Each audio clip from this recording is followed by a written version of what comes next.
Bill को न्याय दो, न्याय दो, न्याय दो।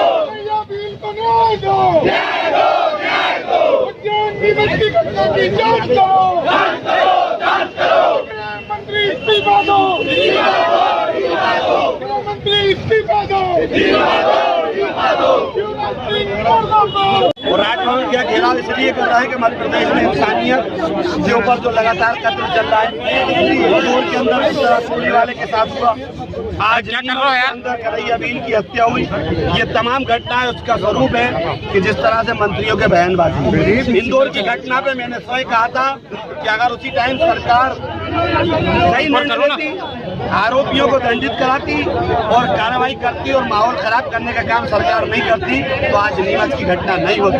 नीमच की घटना के जिम्मेदार जो मंत्री हैं उनको तत्काल शिवराज सिंह में अगर वास्तव में साहस है, नैतिकता है, तो वास्तव में गवर्नर और शिवराज सिंह को निर्णय लेना चाहिए, ऐसे मंत्रियों को बर्खास्त करना चाहिए।